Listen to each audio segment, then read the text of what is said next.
I am absolutely addicted to character creators. If a game has the option of a character customizer, I will spend hours in there before I even click start. And sometimes the character creator is the only reason I even boot up a game. The king of this genre, at least to me growing up, was Gacha Life. While the other Flash games that occupied my attention were limited to static, unmoving voids of nothingness, Gacha Life as an app had a studio feature, meaning kids like me could create a community out of storytelling with their OCs. While there is a lot to say about what transpired in this community, this video isn't about that. Those of you who have been subscribed for a while know that I took a really long break from YouTube, so when I returned, I was somewhat disillusioned on what this channel was going to be. At first, I had heard of some drama going on in the community, and while covering that situation introduced me to some amazing people, I still felt stuck. I'm not a fan of covering drama. It was around this time that my university started to nudge me towards looking at work experience, and at one point, I connected the dots. I looked at Gacha Life, I looked at the community projects born from it, and thought, I bet I can make one of these. I am not the first person to try this. There are many fan projects in the community that try to expand on the Gacha formula, so I knew it was possible, but I didn't have a lot of time. In fact, I gave myself a hard deadline, 2 months. The plan was simple. If I got the fundamental customization features coded by March, I could put out a debut video. You see, in order to finish this game, I need the support of talented artists, and to do that, I wanted to guarantee them one thing. The code had to be there. Okay, so you needed a team to help out, but why the tight deadline? If all goes well and I have a team formed early, I could realistically have a project on the Apple Store by July or August, ready for the internship cycle in October. As amazing as my ideas were, I knew I couldn't do this alone. That's where Napuff comes in. Friend of the channel, ex-Team Idolize member, and the creator of the comic Starchasms, Napuff went out of their way to grace me with their support. Now, if you take a look at the Gacha community today, a lot of artists aren't actually using the vanilla chibi style. They tend to modify it. They stretch the proportions, they make the characters look older, more adult, more suited for serious storytelling. So we took that inspiration. How do we create a more mature looking but still rooted in the Gacha style base? Ladies and gentlemen, look no further than Gacha Studio. Gacha Studio is the abandoned older sister of the Gacha franchise. While the customization was extremely limited, it was still dearly beloved by me and Napuff. Not only was the early 2000s style awesome, but I also greatly favored the less chibi proportions. So in 2 weeks, Napuff managed to create this. And as for the name of the project, Mini Studio? Mini Muse. Mini Muse! Okay, art direction, done. Name, done.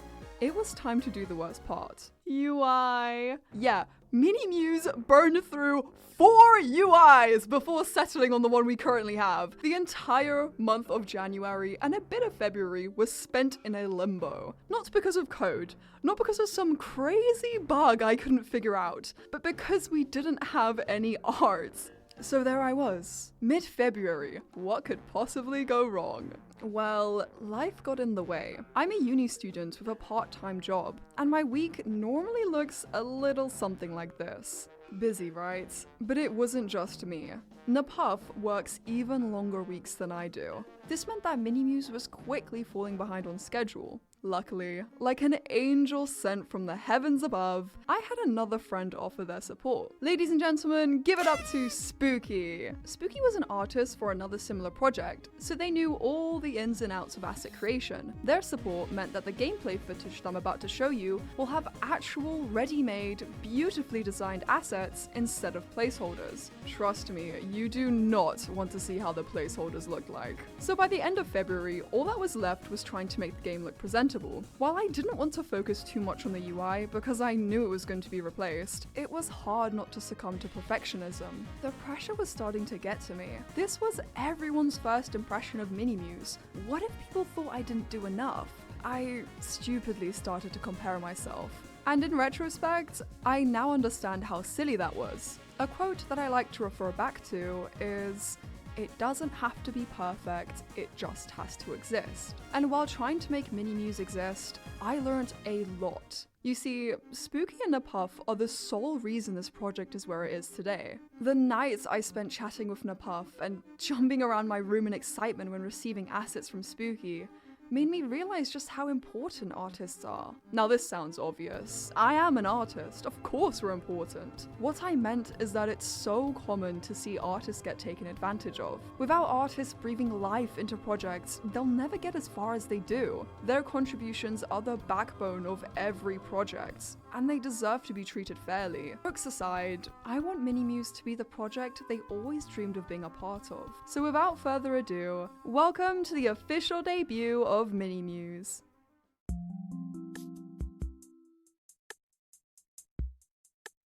Mini-Mews is in a very early phase of development, also known as the concept stage. This means that everything you see on screen will be completely redone and developed further to more accurately match the visions we have for the game. Crucial features like the shop and studio, which are in the main menu for example, are not finished, but will be available in later stages of development. So for now, let's customize Penelope more.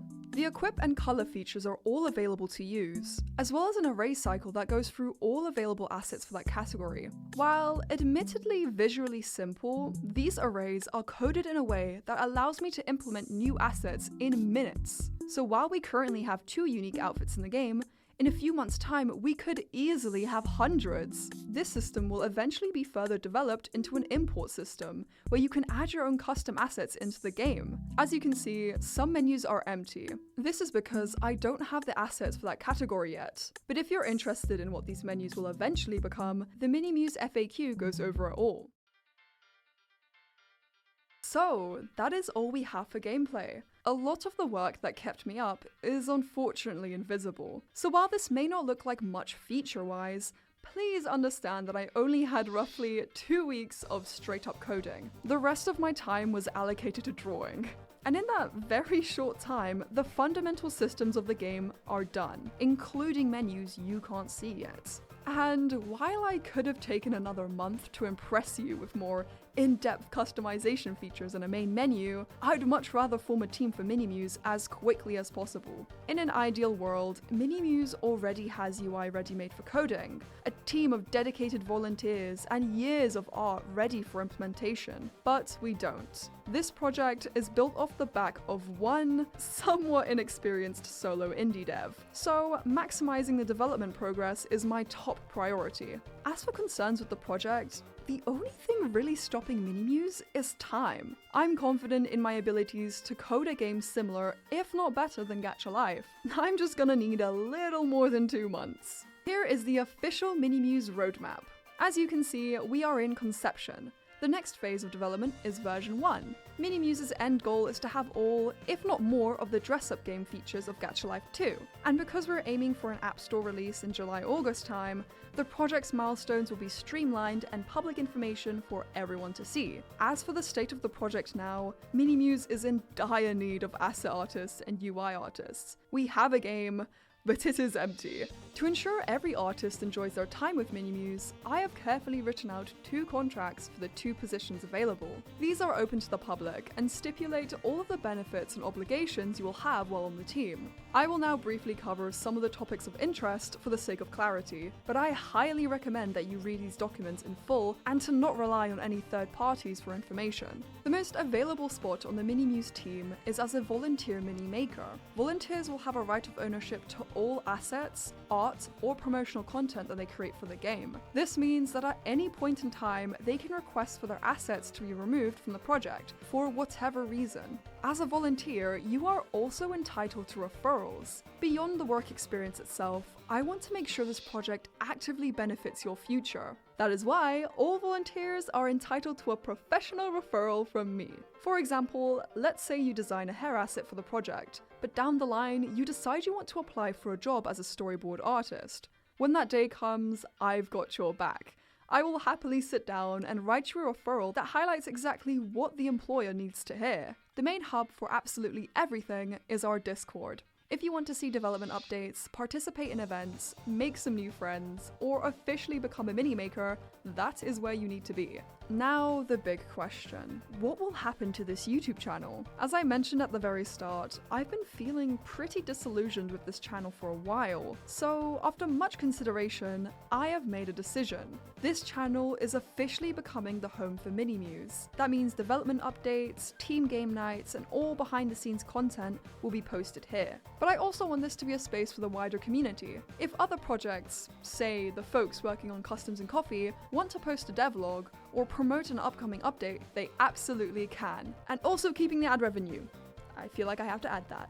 Alright then, what is next? As of this video going live, a few things are happening over at the Discord. First, we're launching multiple events to get the community active and engaged, but most importantly, 2 applications will be opening. The first one is something I'm genuinely excited about, a paid role within Mini-Muse. Here's the reality, we are working on the clock. And while I trust my volunteers and the contributions so far have been incredible, I also need to meet a specific quota before the App Store release. So I'm looking for a small team of artists to produce official Mini-Muse assets for the base game. So yeah, that was a lot. I'm fully aware that I dropped a massive info dump on you. Honestly, the start of this year has been one of the most chaotic of my entire life. There's no sugarcoating it. It's been messy. Throwing together a game in such a short time has cost me a good few sleepless nights. But Mini-Muse has also lit my world on fire. It's giving me something to dream about, and I've been having so much fun. Thank you so much for watching this debut. The anticipation and support I got from the community prior to this video was incredible, and I appreciate you all so much. Well, that's all folks. Thank you so much for watching. No, you cannot make Tung Tung Sahara in Mini-Muse.